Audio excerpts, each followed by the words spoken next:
मनुष्य के जीवन को एक गंभीर सत्य से परिचित कराने वाली है।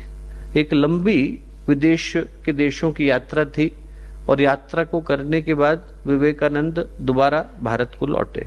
15 जनवरी 1897 का दिन था। कोलंबो की धरती थी।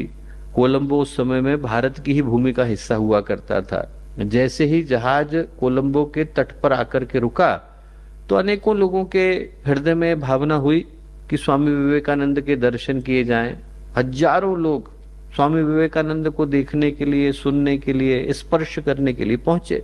उनके पहुंचने से पहले उनकी कीर्ति पहुंच गई थी। तो अनेकों के मन में भावना थी कि स्वामी विवेकानंद को एक बार निकट से देख सकें। जब पहुंचे तो वहां पर एक बहुत बड़ी जनसभा का आयोजन हुआ।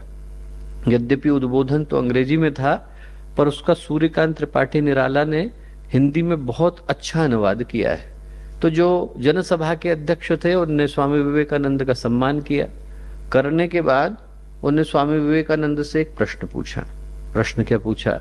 उन्होंने कहा, स्वामी जी, इतने वर्षों तक आप भारत की भूमि से दूर रहे, तो आपकी उपस्थिति का लाभ वहां के लोगों को मिल पाया जिन विषयों से वो सर्वथा परिचित थे। वेद है, वेदांग है, योग सूत्र है, सांख्य है, भारत के जितने भी गंभीर ज्ञान के स्रोत हैं उनसे वो लोग अपरिचित थे। और आपसे बढ़कर के दूसरा कोई व्यक्तित्व तो नहीं जिसके माध्यम से वो इन विषयों को सुन सके। उनको सुनने का सौभाग्य मिला। आपको क्या मिला? सन्यासी को तो समुद्र पर्यंत रहना नहीं चाहिए। तो आप इतने दिनों तक भारत की भूमि से दूर रहे तो उससे आपको क्या लाभ हुआ? और इसका स्वामी विवेकानंद ने बड़ा ही प्यारा और दिल को छू लेने वाला उत्तर दिया। उन्होंने कहा, मैं इतने दिनों तक भारत की भूमि से दूर रहा तो उसका सबसे बड़ा लाभ तो मुझे ही हुआ। क्यों हुआ? बोले, पहले जिन बातों को मैं भावना के आवेश में आकर के सत्य मानता था, अब उनको प्रमाण पूर्वक सत्य मानता हूं।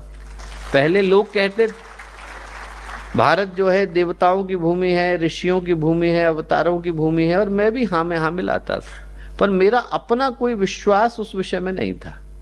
बोले, इतने दिनों तक मैं भारत की भूमि से दूर रहा हूं तो अब इस बात को पूरे विश्वास के साथ कह सकता हूं कि पूरे विश्व में यदि कोई एक देश ऐसा है जहां पर दया का, त्याग का, करुणा का, मानवता का, आध्यात्मिक उत्कर्ष का, आध्यात्मिक अनुसंधान का सर्वाधिक विकास हुआ है, तो वो देश भारत